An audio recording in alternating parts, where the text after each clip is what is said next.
Doctor Jitendra Singh जी,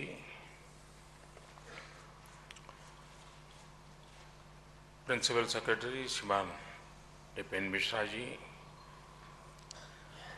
cabinet secretary Shri P K. Sinha ji, additional principal secretary doctor P K. Mishra,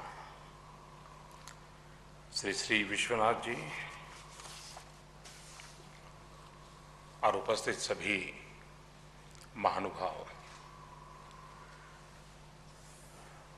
all India civil service day के रूप में आज का ये दिवस एक प्रकार से रीडेडिकेशन का दिवस है। देश भर में अब तक जिन जिन महानुभावों ने इस कार्य को करने का सौभाग्य प्राप्त किया है, आज देश के हर कोने में इस सेवा के अंतर्गत सेवारत आप सभी को बहुत बहुत बधाई, बहुत बहुत शुभकामनाएं।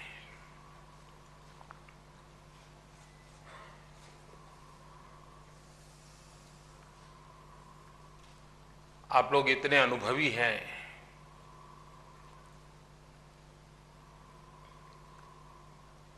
मैं नहीं मानता हूं कि आपको अपनी शक्ति का एहसास नहीं है और नहीं आपको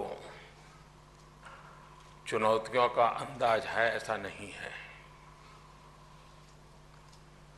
शक्ति का भी पता है, चुनौतियों का भी पता है, जिम्मेवारियों का भी पता है। और हमने देखा है कि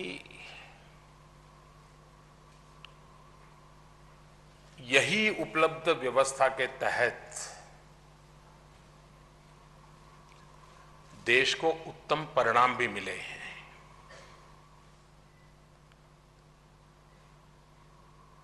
लेकिन आज से 15-20 साल पहले और आज की स्थिति में बहुत अंतर है। और आज से 5 साल के बाद शायद बहुत ही अंतर होगा, क्योंकि 15-20 साल पहले हम ही हम थे, जो कुछ भी थे हम ही थे। सामान्य मानवीय की जिंदगी की सारी आवश्यकताएं हमारे रास्ते से ही गुजरती थी। उसको पढ़ना था तो सरकार के पास ही आना पड़ता था, वो बीमार होता था तो सरकार के पास ही आना पड़ता था, उसको सीमेंट चाहिए, लोहा चाहिए तो भी सरकार के पास आना पड़ता था। यानी जीवन का वो कालखंड था जिसमें सरकार ही सब कुछ थी, और जब सरकार ही सब कुछ थी तो हम सब कुछ थे। और जब हम सब कुछ होते हैं तो बुराइयां आने की स्वाभाविक प्रवृत्ति रहती है, कमियां नजरअंदाज करने की आदत भी बन जाती है। लेकिन पिछले 15-20 साल एक कंपटीशन का कालखंड शुरू हुआ है, और उसके कारण सामान्य मानवी भी ये कंपैरिजन करता है कि भाई सरकार का हवाई जहाज तो ऐसे जाता है, प्राइवेट हवाई जहाज ऐसे जाता है, और उसको तुरंत लगता है सरकार बेकार है, सरकार वाले बेकार है। क्यों? कि उसको एक अल्टरनेट देखने को मिला है। पहले उसको सरकारी अस्पताल में डॉक्टर प्यार से भी आ जाए, कुछ ना करें, सिर्फ ऐसे ही बीपी नाप ले तो भी उसको लगता है मेरी तबीयत ठीक हो रही है, डॉक्टर ने मेरी सेवा की। आज 10 बार भी डॉक्टर आ जाए, ये सरकारी है यार, प्राइवेट में गया होता तो अच्छा होता। यानी सामान्य मानवी के जीवन में गत 15-20 साल में एक अल्टरनेट उपलब्ध हुआ है। अब अल्टरनेट उपलब्ध होने से कारण सरकार नाम की व्यवस्था की और सरकार में बैठे हुए लोगों की और विशेष करके सिविल सर्विस से जुड़े हुए लोगों की जिम्मेवारी आज से 20 साल पहले थी, उससे ज्यादा बढ़ गई है। कार्य बोझ नहीं बढ़ा है, चुनौती बढ़ी है। कार्य के बोझ के कारण कठिनाइयां नहीं पैदा हुई है, चुनौतियों की तुलना में खड़े रहने में कमी पा रहे हैं। कोई भी व्यवस्था स्पर्धा में होनी ही चाहिए और वही क्वालिटेटिव चेंज लाने के लिए बहुत बड़ा रोल प्ले करती है। अगर एक स्थगितता है, एस्पिरेशंस नहीं है, तुलनात्मक कोई व्यवस्था नहीं है, तो लगता है जो है वो सब अच्छा है। लेकिन जब तुलनात्मक स्थिति आती है तब हमें भी लगता है कि हमें आगे बढ़ना है। अब इसका उपाय ये नहीं है कि यार उसको नीचे गिराओ, हम आगे दिखने चाहिए, नहीं। जो भी बढ़ सकते उनको बढ़ाते रहना।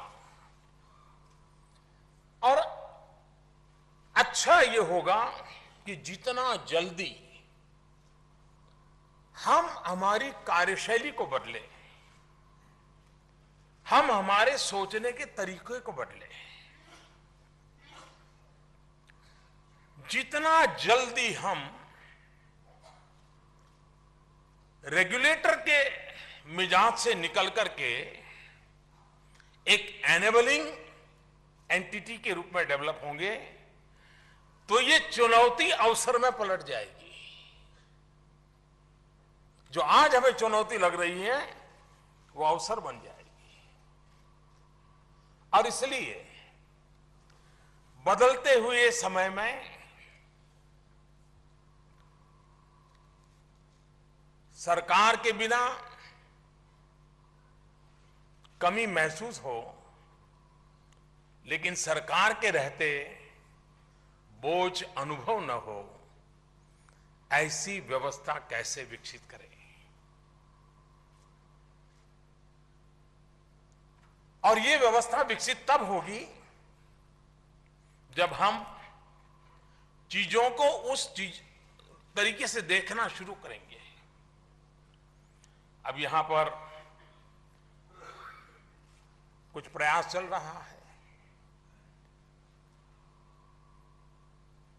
आप सिर्फ इस सिविल सर्विस डे को ही याद कीजिए कि पहले ऐसा था, अब ऐसा है, क्यों? इसका जवाब ये तो नहीं होना चाहिए कि यार प्रधानमंत्री ने सोचा और हमने कर दिया। जी नहीं। सोचने का तरीका यह होना चाहिए कि इतना बड़ा अच्छा अवसर होता था, हमने इसको रिचुअल बना दिया था।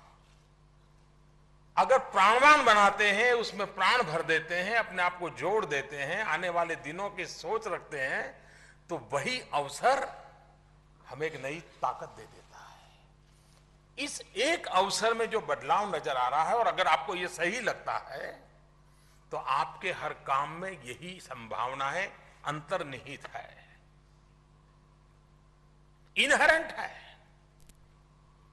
सिर्फ उसको एक बार स्पर्श करने की आवश्यकता होती है, अनुभूति होने लग जाएगी। क्या हम इससे इन बातों को सीख सकते हैं? क्या कारण है? आप भी तो कभी उसी प्रक्रिया से निकले हैं। आपने भी किसी गांव में काम किया, धीरे धीरे करके डिस्ट्रिक्ट में आए, ऐसा करते करते यहां पहुंचे हैं।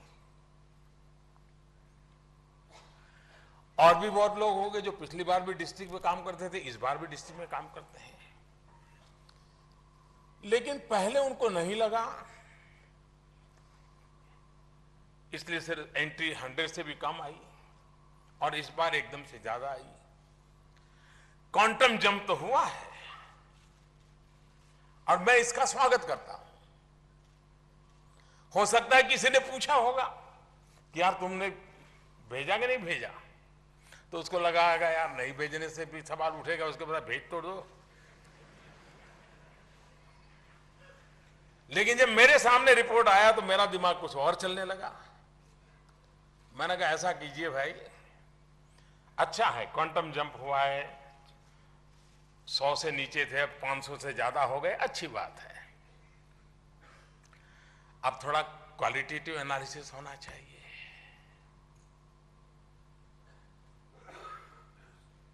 हम ये तो देखें कि जिसको हम भले नंबर 1, नंबर 2, नंबर 3 नहीं दे पाएंगे, लेकिन एटलीस्ट सीरियसली देखना पड़े, मन करे यार जरा देखे तो सही कैसे किया है, एक्सीलेंस की कैटेगरी में आए, इसमें इतने कितने हैं।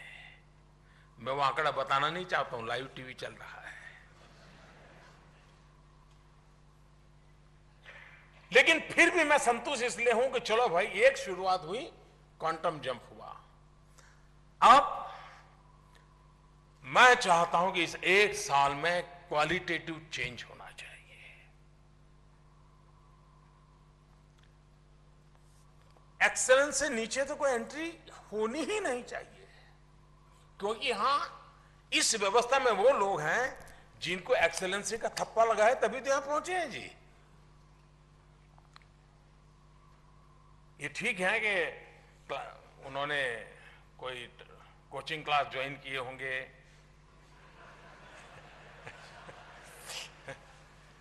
चलिए आप लोग समझिए, लेकिन फिर भी थप्पा तो लग गया कि जो एक्सेलेंसी वो यहीं पर है। अगर एक्सेलेंसी यहीं पर है, ये थप्पा लगा है, तो फिर परफॉर्म भी तो वैसे ही करने का हमें आदत बनानी होगी। और धीरे धीरे कभी कभार आपने देखा होगा कि एक गृहिणी होती है, कभी उसका रुतबा, उसका कौशल्य, उसकी क्षमता परिवार में नोटिस ही नहीं होती, एक टेकन फॉर ग्रांटेड होता है। लेकिन परिवार का मुखिया ईश्वर ने अगर छीन लिया, अचानक ध्यान आता है कि कल तक चूल्हे से जुड़ी हुई एक गृहिणी पूरे परिवार का कारोबार चलाने लग जाती है, बच्चों की परवरिश ऐसी उत्तम कर देती है और अड़ोस पड़ोस के पुरुषों को भी शर्मिंदगी हो, इतना उत्तम अपने पारिवारिक जीवन को ऊंचाई पर ले जाती है। कल तक वो गुमनाम थी, पहचान मतलब इनहेरेंट ताकत पड़ी थी, जैसा ही अवसर आया उसने अपने आप को खिलाने का विकसित करते हुए जिम्मेवारियों को निभाया। यहां वो लोग हैं, एग्जाम देते समय कितने ही प्रेशर से क्यों न गुजरे होंगे, लेकिन अब आपके पास इतनी बड़ी व्यवस्था आ गई है, इतना बड़ा अवसर आ गया है, चीजों को नए तरीके से देखने का मौका मिल गया है। क्या आप इसे अपनाते हैं? एक मैं अनुभव कर रहा हूं, हायरार्की का बोझ वो तो है ही है, शायद वो ब्रिटिशरों के जमाने की विरासत है जो शायद मसूरे से में हम निकाल नहीं पाए हैं। लेकिन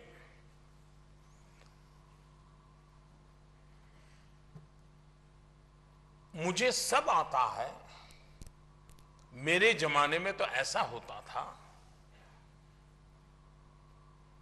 अरे तू अभी नया आया है यार, हमने तो कई साल पहले 20 साल पहले डिस्ट्रिक्ट करके आए हैं। ये जो अनुभव का बोझ है, वो बोझ हम ट्रांसफर करते चले जा रहे हैं जी। हम सोचे, सीनियर लोग सोचे, ये अनुभव बोझ तो नहीं बन रहा है, कहीं हमारा अनुभव नए एक्सपेरिमेंट के लिए ब्रेक का काम तो नहीं कर रहा है। कहीं मुझे ऐसा तो नहीं लग रहा है कि मैं अब यहां सेक्रेटरी बन गया हूं, उस डिस्ट्रिक्ट में मैं पहले काम करता था, मैंने मेरे समय में इस काम को पूरा करने की कोशिश की थी, नहीं किया। 20 साल बीत गए, अभी ये नया लड़का आया है, वो कर रहा है, यार मेरी इज्जत खराब हो जाएगी। कोई पूछेगा यार तू था, नहीं हुआ, देख बच्चे ने कर दिया।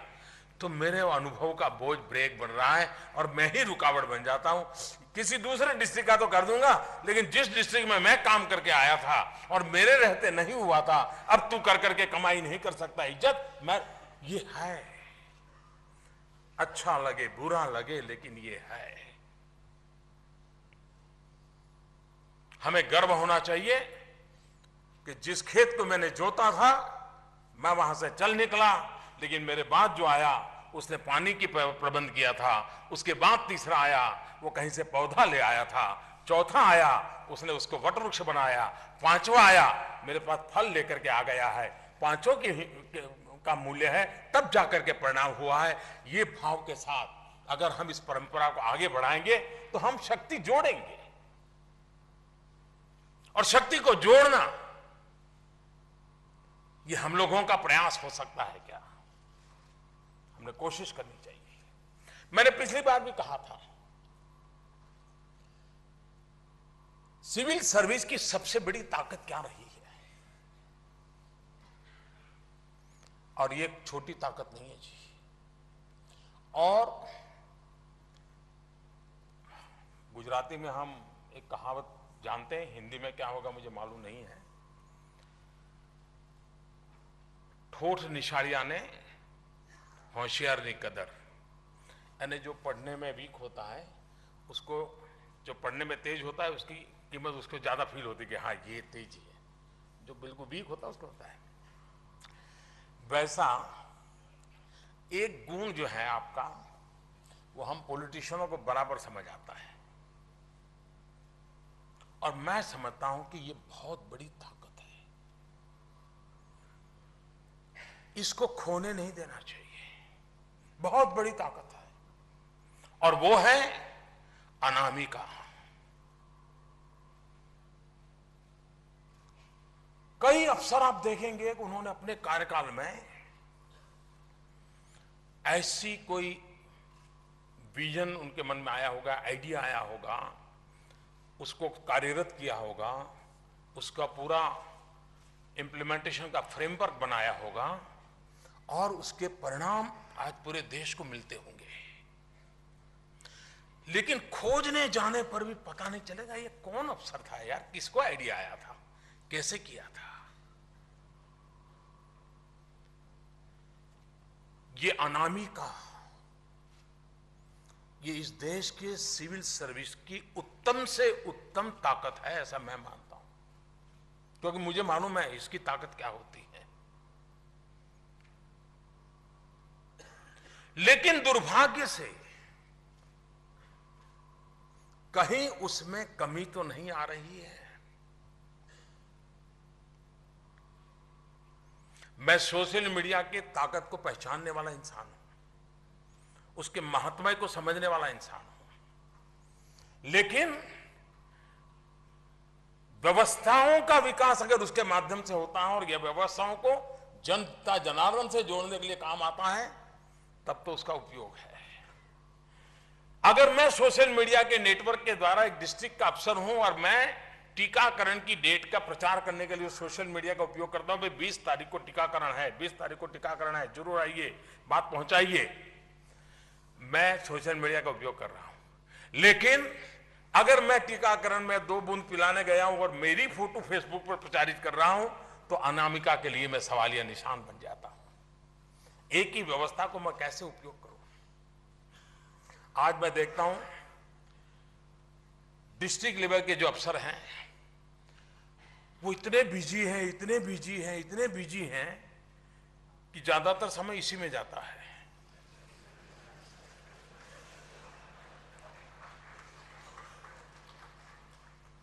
मैंने आजकल मेरी मीटिंगों में सबको इसको एंट्री बंद कर दी है, वरना चालू मीटिंग को निकाल करके शुरू हो जाता है। जो ताकत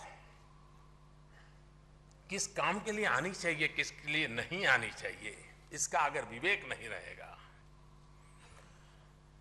आवश्यक है कि जन जन तक पहुंचने के लिए उत्तम साधन हमारे हाथ आया है। ई गवर्नेंस से एम गवर्नेंस की ओर दुनिया चल पड़ी है। मोबाइल गवर्नेंस से ये समय का सत्य है, हम इससे दूर नहीं रह सकते। लेकिन वो जन आवश्यकताओं की पूर्ति के लिए हो, जन सुविधाओं की पूर्ति के लिए हो, मैं समझता हूं ये जो अनामिका, ये जो हमारी पूरी ताकत रही है। ताजमहल कितनों ने डिजाइन की होगी, कितनों ने कंसेप्ट पेपर तैयार किए होंगे, कितनों ने परिश्रम किया होगा, लेकिन न मैं आप जानते न मैं जानता हूं, लेकिन ताजमहल हमें याद दिलाता है बाय एंड लार्ज इस क्षेत्र के लोगों ने यही काम किया है जीवन भर।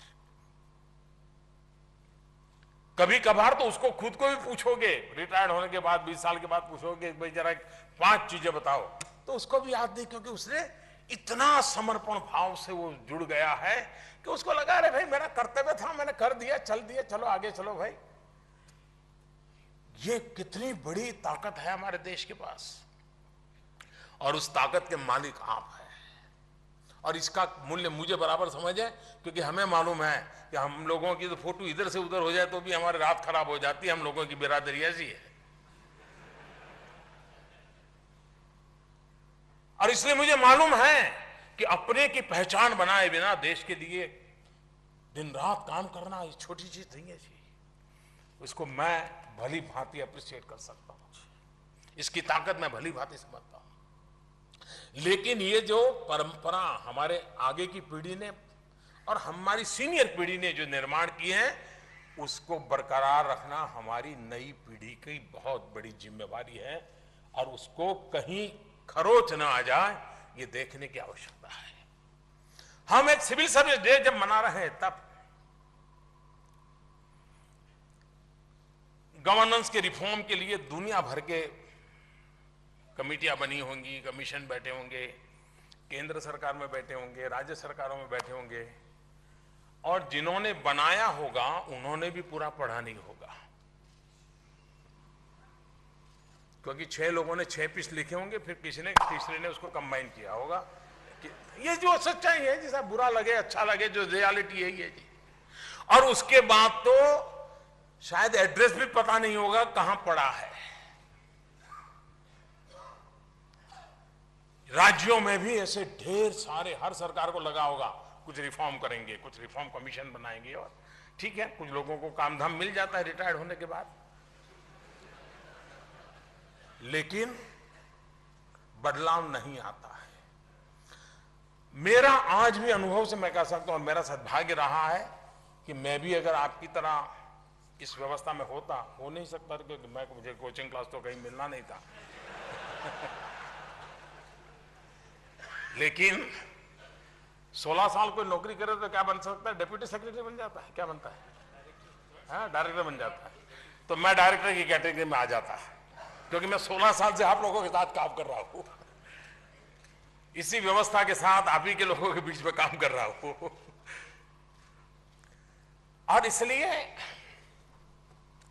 मेरा मत है, और मैंने अनुभव देखा है, सचमुच में इस व्यवस्था में काम करने वालों का जो अनुभव है और उनके सुझाव है, इससे बड़ा रिफॉर्म के लिए कोई कमीशन सुझाव दे ही नहीं सकता जी। ये हमारी गलत सोच है जी। आप लोगों के पास जो है उससे उत्तम सुझाव बाहर से आ ही नहीं सकता साहब। ये हम अभी भी उसको न तवज्जो देते हैं और न ही हम उसको फॉलो करते हैं। क्या हम अपने कैरेक्टर में ला सकते हैं? भी छोटा सा व्यक्ति अपने अनुभव से, ये जो एक्सरसाइज चल रहा है ना, जो पेपर लिखवा है नए लोगों से, मैंने 4 लेटेस्ट जो बैच के लोग हैं उनसे कहा भी आप लिख करके दो। एक नई थॉट प्रोसेस आए हमारे पास, आए, सबने लिखा। हो सकता है कुछ ने कट पेस्ट किया होगा, मैंने देखा नहीं पूरा, लेकिन ये सब मनुष्य का स्वभाव है, होता रहता है। लेकिन फिर भी कुछ न कुछ ऐसा आया होगा जिस पे मंथन हुआ होगा। अब ये व्यवस्था का मुख्य लोगों का काम है कि ये जो एक्सरसाइज था हमें कोई डिग्री पाने के लिए नहीं की है, एकेडमिक रैंकिंग के लिए नहीं की है, मेरा पेपर स्वीकृत हुआ इसके लिए नहीं की है। जो आए हैं, अनुभव की बातें आई हैं, धरती पर काम करने वाले इंसान ने कही है, जो रोजमर्रा किसानों के साथ जिंदगी गुजारता है, रोजमर्रा अपने क्लरिकल काम करने वाले से जिंदगी गुजारता है, जो अपने नए कंप्यूटर ऑपरेटर के साथ जिंदगी गुजारता है, ऑफिस टाइमिंग के कारण और सीजन के साथ जो क्रैशेस आते हैं वो जिसने देखा है उसने कहा है। हम इसको एक होली बुक की तरह पकड़ सकते हैं क्या? भले छोटे व्यक्ति ने कहा हो, लेकिन हमारे अंदर से कहा है तो उसकी ताकत बहुत बड़ी है। ये हम अपना माइंडसेट तैयार कर सकते हैं क्या? आप देखिए, हमें अच्छा, और जब अंदर से बात आती है तो उसकी ओनरशिप होती है जी। ओनरशिप किसी भी सक्सेस की पहली गारंटी होती है जी। सफलता तब मिलती है जबकि टीम ओनरशिप लेती है। ओनरशिप की संख्या जितनी ज्यादा बढ़ती है, सफलता उतनी तेज आती है, जिम्मेवारी कम हो जाती है, बोझ कम हो जाता है, परिणाम का यश सबको मिलता है। ये जो प्रयास है वो एक प्रकार सा ओनरशिप का मूवमेंट है। ये 2 दिन से हम जो बैठते हैं ना, ये सबसे बड़ी बात है, एक ओनरशिप का मूवमेंट है। हर किसी को लगे हाँ ये देश मेरा है, सरकार मेरी है, जिम्मेवारी मेरी है, परिणाम मुझे लाना है, समस्या का समाधान मुझे देना है। यह बात निश्चित है कि व्यक्ति के तौर पर इंसान की सही कसौटी कब होती है?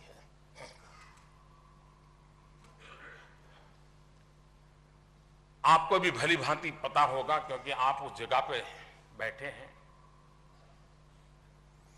अभावग्रस्त अवस्था ये व्यक्ति का सही मूल्यांकन नहीं करती है। प्रभावगत अवस्था व्यक्ति का सही मूल्यांकन करती है। आपके पास सब है, फिर भी आप अलिप्त हैं, तब जाकर के पता चलता है कि हाँ ये कुछ बात है। कुछ नहीं है तो लगता है यार ठीक है, ऐसे जीते हैं तो कोई देखता, महत्व ही नहीं है इसका। आपके पास हर प्रकार का प्रभाव है, पूरी शासन व्यवस्था आपकी उंगलियों पर है, आपके शब्द की ताकत है, आपकी साइन की तो किसी की दुनिया इधर से उधर बदल जाती है। तब जाकर के आप क्या करते हैं, ये आपकी कसौटी है। और इसलिए अभावग्रस्त अवस्था में न व्यक्ति का मूल्यांकन संभव होता है, प्रभावगत व्यवस्था में होता है। उसी प्रकार से प्रगति में कंट्रीब्यूशन, बाय एंड लार्ज हम देश में एक ऐसे कालखंड से गुजरे हैं, हमारे में से बहुतेक की सोच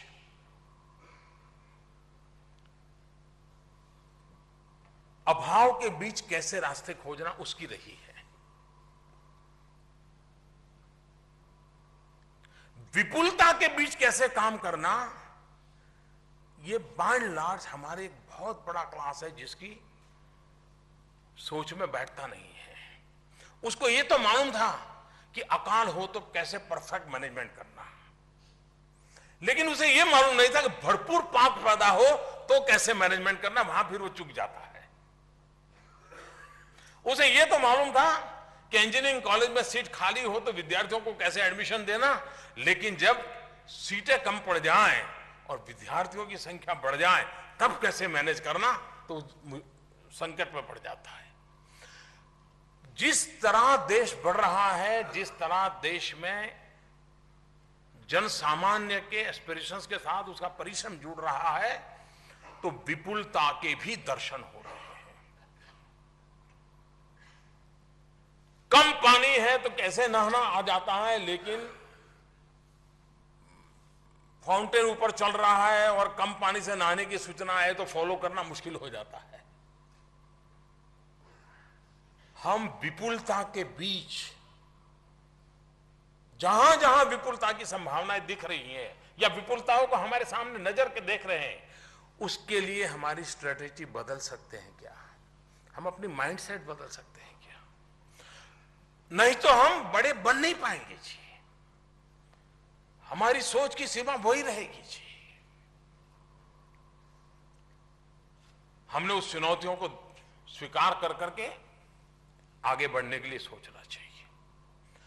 जैसे मैंने कहा, शुरू में हमारा अपने अपने दूसरे डिस्ट्रिक्ट से के साथ भी कंपटीशन नहीं था। ये डिस्ट्रिक्ट है भाई, ये वहां पानी है इसलिए खेती अच्छी होती है, वहां सूखा है इसलिए वहां खेती नहीं होती। होता है। मैं मेरे पूर्वजों ने भी ये किया, वैसा था। अब सिर्फ डिस्ट्रिक्ट नहीं, दुनिया इतनी बदल चुकी है कि अब राज्यों राज्यों के बीच कंपटीशन है, अब देश और देश के बीच कंपटीशन है, कल और आज के बीच कंपटीशन है। हर पल हमने इस स्पर्धा की चुनौतियों से अपने आप को ऊपर उठाना है और वैश्विक संदर्भ में भी करने की आवश्यकता है। सिविल सर्विस की एक और ताकत, और मैं मानता हूं उसकी ताकत भी है, उसका धर्म भी है। सिविल सर्विस के व्यक्ति को उस धर्म से चलित होने का कोई हक नहीं है, और वो डिस्ट्रिक्ट में बैठा हो, तहसील में बैठा हो या फाइनल अथॉरिटी के रूप में बैठा हो, उसका दायित्व बनता है हर प्रपोजल को, हर घटना को, हर निर्णय को राष्ट्रहित के तराजू से ही तोलना। उसे टुकड़ों में देखने का अधिकार नहीं है। यह निर्णय मैं यहां करता हूं लेकिन मेरे देश के किसी कोने में नेगेटिव इंपैक्ट तो नहीं करेगा। मेरा तो यहां काम चल जाएगा, मेरे लिए तो वाहवाही हो जाएगी, लेकिन मेरा यह निर्णय मेरे देश के किसी कोने पर तो इंपैक्ट नहीं करता है। यह तराजू सिविल सर्विस के पास है। उसकी ट्रेनिंग ही उस प्रकार से हुई है। उसमें कभी भी कमी नहीं आने दे। सरकारें आएगी जाएगी, नेता आएंगे जाएंगे, ये व्यवस्था अजरा अमर है। और इस व्यवस्था का मूलभूत धर्म हर निर्णय को राष्ट्रहित के तराजू से तोलना, और भावी समय में भी क्या इंपैक्ट होगा वो भी उसको देखना पड़ेगा। अगर भावी समय में उसके इंपैक्ट होने के बाद में अगर नहीं सोचता है तो भी नहीं चलेगा। और इसलिए सिविल सर्विस में हम लोगों ने जो ट्रेनिंग पाई है, बदलते हुए युग को समझते हुए हम उसमें अपने आप को रिलेवेंट कैसे बनाए। बदलती हुई दुनिया में हम अगर इरिलेवेंट हो जाएंगे तो शायद स्थिति कहां से कहां पहुंच जाएगी, हम कहीं के नहीं रहेंगे। और इसलिए हमारा institutional growth, institutional development, institutional mechanism, इसको लगातार हमने ओवरऑलिंग करते रहना पड़ेगा, लुब्रिकेटिंग की जरूरत है। हाँ, यहां एचआर की बात हुई है काफी मात्रा में, मुझे मालूम नहीं से एचआर में लुब्रिकेटिंग विषय आया कि नहीं आया है। क्या कारण है? हम सब सिविल सर्विस के लोग हैं। 25 साल पुराना मामला लटका पड़ा है, 30 साल पुराना मामला लटका पड़ा है। लीडरशिप के निर्णय के अभाव में नहीं, दो डिपार्टमेंट के बीच की फाइलों के बीच में लटका पड़ा है। क्या कारण है? और वही मुद्दा जब भारत का प्रधानमंत्री प्रगति कार्यक्रम करें और ऐसे ही प्रगति कार्यक्रम में लिस्टिंग हो जाए कि इतनी चीजों पर प्रगति कार्यक्रम में देखने वाले हैं, और फटाफट 24 घंटे में निर्णय हो जाए, सारे क्लियरेंस मिल जाए और प्रोजेक्ट क्लियर हो जाए। 8-9 लाख करोड़ रुपए के प्रोजेक्ट क्लियर हो गए। क्या कारण था? प्रगति की सक्सेस से तो मैं जय जयकार कर सकता हूं कि देश का एक ऐसा प्रधानमंत्री है कि जो टेक्नोलॉजी का उपयोग करते हुए लटके पड़े कई समस्याओं का समाधान कर रहा है। मेरे लिए वो संतोष का विषय नहीं है, मेरे लिए उसमें से सीख का विषय है। और सीख ये है कि मेरे सभी साथी ये सोचे क्या कारण है कि जो निर्णय आपने 24 घंटे में किया वो 15 साल से क्यों लटका पड़ा था? क्या कारण था? रोड बन रहा है, लोगों को जरूरत है, लेकिन फॉरेस्ट डिपार्टमेंट अटके पड़ा है। लेकिन प्रधानमंत्री ने इंटरव्यून का क्लियर हो गया। यह स्थिति अच्छी नहीं है। प्रगति की सक्सेस के लिए मोदी का जय जयकार हो जाए, उससे देश का भला नहीं होगा। वो एक टेम्पररी चीज है। देश का भला इसमें है कि मेरी व्यवस्था सुचारू रूप से चलती हो। हर अफसर के बीच में एक लुब्रिकेटिंग व्यवस्था होनी चाहिए जी। लुब्रिकेटिंग कोऑपरेशन होना चाहिए। घर्षण शक्ति को व्यय करता है जी, लुब्रिकेशन शक्ति को स्मूथ कर देता है जी। क्या हम उस दिशा में सोचते हैं क्या? अभी भी मैं समझ नहीं पाता हूं जी, सरकार के 2 डिपार्टमेंट कोर्ट में क्यों झगड़ा कर रहे हैं, मैं नहीं समझ पाता हूं। अदालत के अंदर 2 डिपार्टमेंट, 2 अलग अलग व्यू, सरकार एक।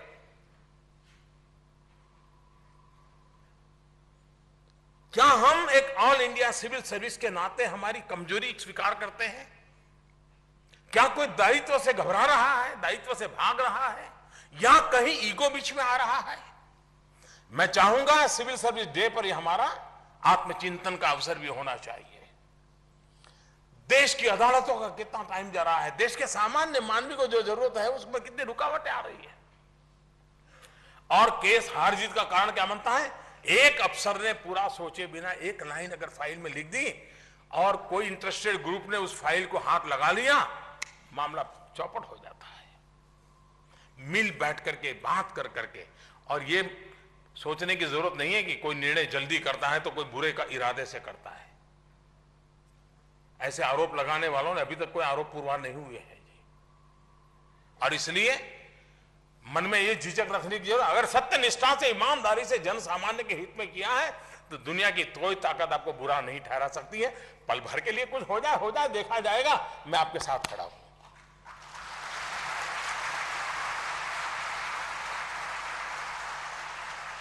सत्य निष्ठा से काम होना चाहिए, कौन रोकता है जी? और आज एक अवसर आया है हिम्मत से फैसले लेने का।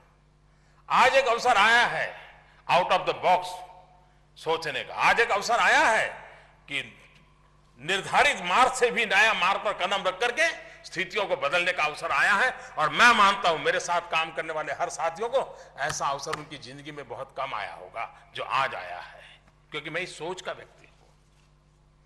यहां पर रिफॉर्म, परफॉर्म, ट्रांसफॉर्म की बात हुई। राजनीतिक इच्छा शक्ति निर्भर करती है रिफॉर्म के लिए, लेकिन आपकी कर्तृत्व शक्ति निर्भर करती है परफॉर्म के लिए। राजनीतिक इच्छा शक्ति रिफॉर्म कर सकती है, लेकिन अगर ये टीम की कर्तृत्व शक्ति कम पड़ जाएगी तो परफॉर्म नहीं होता है, और जन भागीदार नहीं होती तो ट्रांसफॉर्म नहीं होता है। तो ये तीनों चीजें, पॉलिटिकल विल पावर ये रिफॉर्म कर सकता है, लेकिन ब्यूरोक्रेटिक सिस्टम, गवर्नेंस ये परफॉर्म करता है, और जन भागीदारी ट्रांसफॉर्म करती है। हमें इन तीनों को एक वेवलेंथ में चलाना बहुत जरूरी है। जब हम तीनों को एक वेवलेंथ में चलाते हैं तो हमें इच्छित परिणाम मिलता है। मैं चाहूंगा कि सिविल सर्विस डे के निमित्त हम आत्मचिंतन करने में कोई कोताही न बरते। सोचें, जिस दिन सिविल सर्विस के लिए आप सिलेक्ट हुए होंगे, आपके मां बाप ने आपको किस रूप में देखा होगा, आपके यार दोस्तों ने कैसे देखा होगा, और आप भी जब घर से चले होंगे उस पल को याद कीजिए। मैं मानता हूं कि वो पल ही उससे बड़ा उत्तम से उत्तम आपका कोई मार्गदर्शक नहीं हो सकता है। जो जीवन की वो पहली पल थी, वही आपके जीवन की ताकत है। अगर कुछ और है तो आप डिरेल हुए हैं, अगर वो बना हुआ है तो आप सच्चे रास्ते में। न मेरे शब्दों को याद करने की जरूरत है, न हिंदुस्तान के कितने ही आपके सीनियर लोगों ने आपको कहा हो किसी को याद करने की, सिर्फ अपने आप जिस दिन आप सिविल सर्विस के लिए सिलेक्ट हुए थे उस पल आपके मन में जो विचार आया था वही आपकी प्रेरणा रहेगा। मैं नहीं मानता इस देश को कोई नुकसान होगा, कोई बाहर से जरूरत नहीं है जी। उसी को याद करे, बार बार याद करे, सिविल सर्विस डे को याद करे। फिर से एक बार जरा 30-40 साल 25 साल पीछे चले जाइए, जरा उस पल को याद कीजिए जब माँ बाप को पता चला होगा कि आप यूपीएससी पास होकर के, IAS होकर के अब आप आगे बढ़ रहे हैं, अब मसूरी के लिए निकलना आए वाले, उस पल को याद कीजिए। रेलवे स्टेशन पर आपके माँ बाप छोड़ने आए होंगे, पल याद कीजिए। बस स्टेशन पर आपके साथी छोड़ने आए होंगे, पल याद कीजिए। वो पहले 24-48 घंटों को याद कीजिए। जिंदगी में कैसे कैसे सपने भर करके निकले थे, क्या कहीं उसमें डाइल्यूजन डाइवर्जन तो नहीं आया है? किसी और के उपदेश की आवश्यकता नहीं, किसी प्रेरक कथा की आवश्यकता नहीं है। ये अपने आप में बहुत बड़ी ताकत होती है। सरकार का एक स्वभाव होता है, इसमें बहुत बड़े बदलाव की जरूरत है, और वो टारगेट पूरा हुआ है। क्या सचमुच में आंकड़ों के खेल से बदलाव आता है क्या? आप लोगों के बीच में एक कथा बड़ी प्रचलित है, शायद आप लोग जानते भी हैं, या तो हम सुनते हैं, पता नहीं कौन कौन के हैं। एक बगीचे में कुछ लोग काम कर रहे थे, तो एक सीनियर व्यक्ति ने देखा कि ये दो लोग इतनी मेहनत कर रहे हैं, पसीना बहा रहे हैं, एक गड्ढा खोद रहा है और दूसरा मिट्टी भर रहा है। तो उसको बड़ा कौतूहल हो गया, बड़ा जागरूक नागरिक था। उसने जाके पूछा, भाई ये क्या कर रहे हो आप इतने दो लोग? नहीं, बोले दो नहीं, हम तो 3 हैं। अच्छा 3 है? नहीं, बोले तीसरा आज आया नहीं। तो बोले क्या काम कर रहे हो?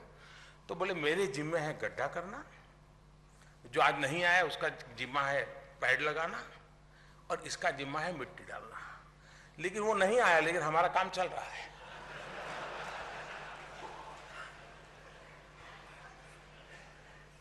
वो गड्ढा खोद रहा है, वो नहीं आया। काम हुआ, जितने घंटे करना था किया, जितनी मिट्टी निकालनी थी निकाली, जितनी डालनी थी डाली। देश का क्या लाभ हुआ? क्यों? क्योंकि एक मिसिंग था, आउटकम सेंट्रिक। हमें हर चीज को तोड़ना चाहिए। इस बार पहली बार बड़ी हिम्मत की है, गत वर्ष बजट के साथ एक आउटकम रिलेटेड डॉक्यूमेंट बजट के साथ दिया जाता है। बहुत कम लोगों ने इसको स्टडी किया होगा। पहली बार हिंदुस्तान में बजट के साथ आउटकम डॉक्यूमेंट अब दिया जाता है। हम नीचे तक इस बात को एक हमारे कल्चर के रूप में प्रचलित करें कि हर चीज को आउटकम के तराजू से तोड़ना होगा, आउटपुट के तराजू से नहीं। आउटपुट सीएजी के लिए ठीक है, आउटकम एक स्टेप सीएजी +1 वाला है, और वो देश का लोकतंत्र है जो सीएजी से भी 2 कदम आगे है। और इसलिए हम सीएजी केंद्रित आउटपुट देखेंगे तो देश में बदलाव शायद नहीं देख पाएंगे, लेकिन सीएजी प्लस की सोच के साथ करेंगे, आउटकम के साथ, तो हम देश के लिए कुछ देके जाएंगे। आजादी के 70 साल बाद पहली बार सारी प्रक्रियाएं 100% पूर्ण करते हुए देश का बजट 31 मार्च को सारी प्रक्रिया पूर्ण हो जाए और 1 अप्रैल को नया बजट, नया धन खर्च करना शुरू हो। आजादी के 70 साल के बाद पहली बार हुआ, पहली बार हुआ।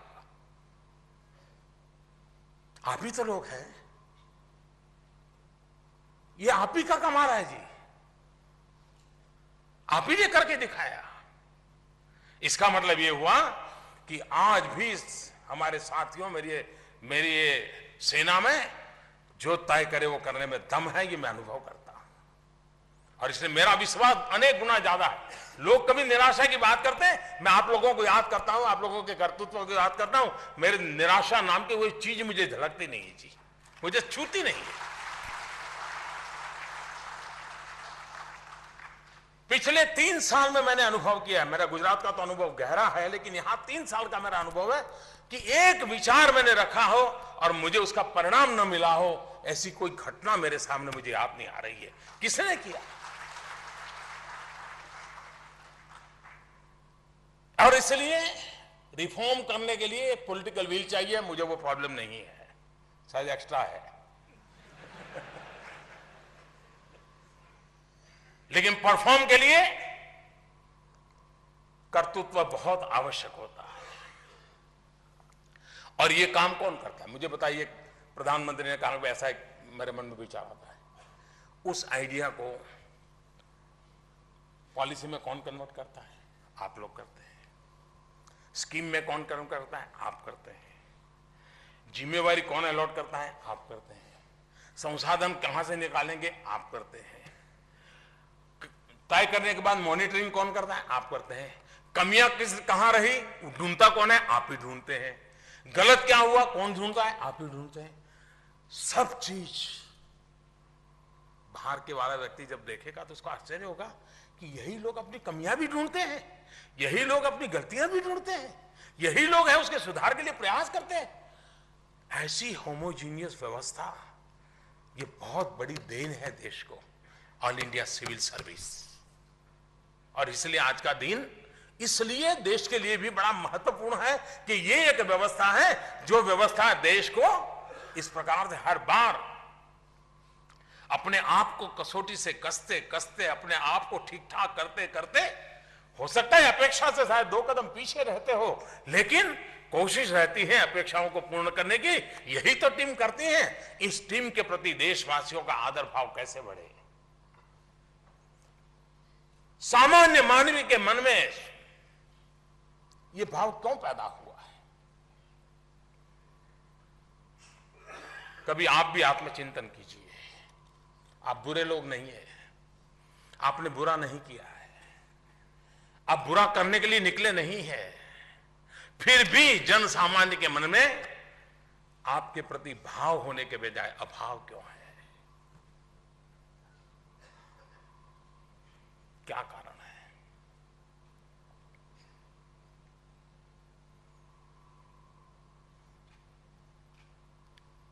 ये आत्मचिंतन हम लोगों ने करना चाहिए। और आत्मचिंतन करेंगे तो मैं नहीं मानता हूं कि कोई बहुत बड़ा बदलाव की जरूरत पड़ेगी। थोड़ा सा विषय होता है जो संभालना होता है। अगर ये हम संभाल लेते हैं तो अपने आप में अभाव भाव में परिवर्तित हो जाता है। कश्मीर के अंदर बाढ़ आती है और जब फौज के लोग किसी की भी जिंदगी बचाने के लिए अपनी जान की बाजी लगा देते हैं तो वही लोग उनके लिए ताली भी बजा देते हैं, भले बाद में पत्थर मारते हो, लेकिन एक पल के लिए तो उसको भी छू जाता है। ये है मेरे लिए मरने वाले लोग हैं। ये ताकत आप में है, ये ताकत आप में है। ऐसे उज्जवल भूतकाल के साथ हम आगे चलने वाले लोग हैं। मैं आपसे चाहूंगा 2022 आजादी के 75 साल हो रहे हैं। हमने टुकड़ों में देश नहीं चलाना चाहिए, हमने एक सपने के साथ देश को जोड़ना चाहिए। हर सपने को संकल्प में परिवर्तित करने के लिए हमने कैटलिक एजेंट के रूप में रोल प्ले करना चाहिए। 125 करोड़ देशवासियों के मन में ये भाव क्यों न जगे? 2022 आजादी के दीवानों ने जो सपने देखे और जिसके कारण हमें आजादी मिली और जिसके कारण हम इस अवस्था में पहुंचे, उनके सपनों को पूरा करने के लिए हमारा भी तो कोई संकल्प होना चाहिए, हमारा भी तो कोई मंथन होना चाहिए। जिस इकाई को मैं देखता हूं उस इकाई के अपने संकल्प होंगे कि नहीं होंगे? जिन लोगों के साथ मैं कारोबार करता हूं उनके साथ भी मेरे उन सपनों के साथ उनको भी मैं खींचूंगा कि नहीं खींचूंगा, मेरे साथ लूंगा कि नहीं लूंगा? अगर 2022 भारत की आजादी के 75 साल, ये भारत के सरकार के अंदर बैठा हुआ छोटे से बड़ा हर मुलाजिम का अगर सपना नहीं बनता है तो आजादी के उन दीवानों के प्रति हम अन्याय कर देंगे जिन्होंने देश के लिए जान की बाजी लगा दी। ये हम सबका संपर्क होना चाहिए।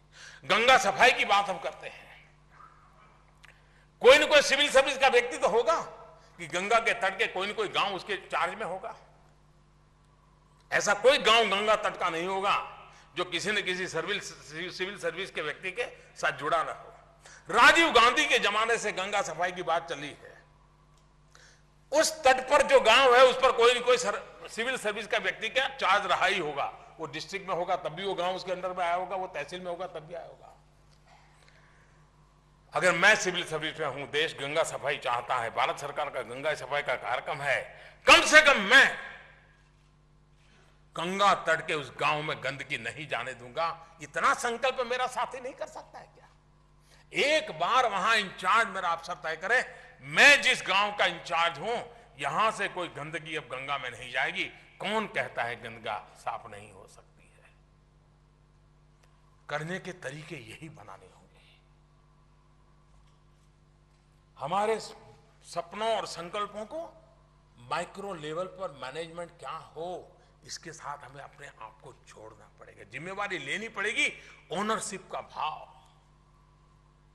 अगर इस चीजों को हम करते हैं तो हम परिवर्तन ला सकते हैं जी। और ये मान के चले, दुनिया भारत के प्रति एक बहुत बड़ी आशा भरी नजर से देख रही है। भारत के डेमोक्रेटिक वैल्यूज बदलते हुए विश्व में भारत को एक अलग तरीके से दुनिया देख रही है। कल तक हम अपना गुजारा करने के लिए जो भी करते थे, लेकिन 2022 के पहले हमने सपने देखने चाहिए कि विश्व के अंदर भी भारत एक ताकत के रूप में कैसे उभरे। ये सपना देख करके हमने चलना चाहिए। और ये चुने हुए लोगों का सिर्फ कर्तव्य नहीं है, सार्वजनिक जीवन में काम करने वालों का कर्तव्य नहीं है, शासन व्यवस्था में जीने वालों का ज्यादा कर्तव्य है। ये अगर हो, और प्रशासक हो या शासक हो, हर एक का अगर एक दिशा में चलना हो, वेवलेंथ एक हो, मुझे मन विश्वास है कि हम निश्चित परिणाम प्राप्त कर सकते हैं। सरदार वल्लभ भाई पटेल को हम हमेशा याद करते हैं। इस व्यवस्था को भारतीय संदर्भ में विकसित करने का काम सरदार वल्लभ भाई पटेल के सपनों के अनुकूल बनाने का हर किसी ने प्रयास किया। अब हम लोगों का दायित्व बनता है कि बदलते हुए युग में, चुनौतियों के कालखंड में, स्पर्धा के वातावरण में हम अपने आप को सिद्ध कैसे करें और सामान्य मानवीय के सपनों को पूरा करने का लिए प्रयास करें। मैं फिर एक बार आपको इस सिविल सर्विस डे पर देश भर में और दुनिया के हर कोने में बैठे हुए इसी क्षेत्र के हमारे साथियों को हृदय से बहुत बहुत बधाई देता हूं। और देश को यहां तक पहुंचाने में आपकी जितनी भी पीढ़ियों ने काम किया है, उन सबको आज उनका ऋण स्वीकार करता हूं, उनका धन्यवाद करता हूं। आप सबको शुभकामनाएं देता हूं। बहुत बहुत धन्यवाद।